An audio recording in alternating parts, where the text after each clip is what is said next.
Я сотрудничаю с фрилансерами с 2008 года, когда мы запустили наш первый проект. Я вам скажу, что многие фрилансеры действительно классные специалисты. Лишь одна проблема существует, что наши взаимоотношения поменялись. В 2008 году это были специалисты, которые практически делали все, и писали, и редактировали, добавляли на сайт WordPress или какую-то другую там CMS, также продвигали, некоторые там ссылки покупали, и это работало отлично. Потому что Google на тот момент не обращал внимания на качество, или, по крайней мере, не имел алгоритма, который мог проверить качество. Сегодня все по-другому. Google — это довольно-таки умная поисковая система. Она видит качественный контент, может определить мусор от действительно хорошего контента, и чтобы его создать, необходима команда сильных специалистов. Поэтому, если ты хочешь работать с фрилансерами, у тебя должна быть эта команда. То есть, например, какой-то фрилансер может закрыть определенные элементы, которые у тебя есть. Если тебе надо и писать, и редактировать, и добавлять, и продвигать, тогда лучше, конечно, работать с агентством. Поэтому у меня сотрудничество с фрилансерами обычно основывается на том, в чем они сильны. То есть, если я вижу, допустим, что какой-то фрилансер, хороший копирайтер, пишет про одну тему, не пишет там про множество разных тем, я с ним могу сотрудничать. Если он пишет обо всем, нет, сотрудничество не получится, потому что качества тут не будет. То есть, человек должен быть сильный в одной теме. И, как правило, на западный сегмент мы смотрим, чтобы люди там писали где-то для Forbes, Investopedia, там Bloomberg, каких-то больших веб-сайтов. Когда мы видим, что у них действительно хороший опыт с сильными сайтами, мы обязательно еще проверяем дополнительно, имеют ли эти сайты трафик, тогда мы можем сотрудничать.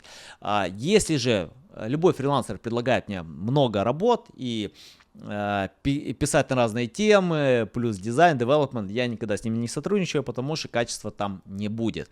Поэтому, если ты сотрудничаешь с фрилансером или с агентством, обязательно смотри на такой элемент, как качество.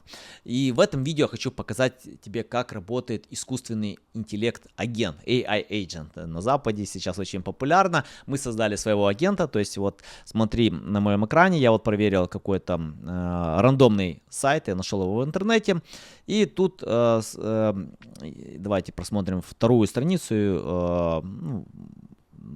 Тут я уже начал немного работать. То есть наш тул, он анализирует полностью страницы, генерирует новые варианты тайтлов, дескрипшенов с помощью искусственного интеллекта. Можно получить больше инсайтов, просто нажимая на вот эти параметры. То есть тут можно изучить больше про тайтл, про headline, про другие параметры. Можно посмотреть контент-эдитор. Это вообще абсолютно классный контент-эдитор, потому что он в принципе заменяет полностью Google Doc и Grammarly, потому что все эти параметры есть, Grammar, Google Doc, и плюс дополнительно еще показывает параметры SEO, то есть тебе не надо контент-эдитора вот SEMrush или Ahrefs, экономь деньги, и с помощью этого агента ты можешь делиться со всеми, просто скинув одну ссылку. То, чего нету у SEMrush и Ahrefs, они скажут, давайте платите за каждого отдельного юзера, придется скачивать отчеты, пересылать их. Здесь все просто делится по одной ссылке, и все, кто делает изменения в этой ссылке, оно уже работает. То же самое с аудитом.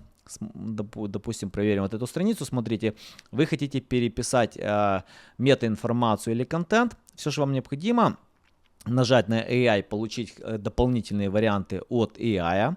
Вот смотрите, оно быстренько создало новые варианты. Его можно подкорректировать, убрать, допустим, то, что там мне интересно. Давайте вот так рандомно напишу какой-то, допустим, там дискаунт 20%. Образно, да. Смотрите, видите, мы сразу повысили качество тайтл. Вы можете работать с именно AI тайтл, если вам нравятся эти идеи, редактируйте его. И самая классная фишка — это, конечно, поделиться этим отчетом со своими специалистами, кто ответственный за продвижение вашего сайта. То есть они могут сразу здесь все проверить, и скорость, и ключи, и контент. То есть нажать на контент-эдитор, они уже могут работать с контентом, который показывает и грамматику, и SEO-оптимизацию, и читабельность контента, что очень важно для UX сегодня. И все это работает в одном новом туле. То есть в этом AI Agent вам не надо создавать какие-то, я не знаю, там отдельные CRM-ки, вам не надо использовать много email и переписок, все практически вот работает в этом туле. Очень удобный инструмент, классный, и сегодня у нас огромная скидка на него, 60%, потому что это версия 2.0, и мы ее еще обкатываем, она немного бета, но такая цена будет недолго, когда уже последние апдейты завершатся, цена уже будет стандартная. Сейчас можно вообще чуть ли не за $19 купить этот тул и практически сэкономить огромное количество времени при взаимодействии со всеми специалистами, кто работает над вашим сайтом. То есть вы можете и делать оптимизацию сайта, и переписывать контент, и смотреть, как лучше писать заголовки, переписывать title description. Это действительно важно и приносит огромные результаты. Если тебе необходима какая-то дополнительная помощь в консультациях, пожалуйста, пиши свои комментарии. Я обязательно читаю каждый комментарий. Ставь лайки и увидимся в следующий раз.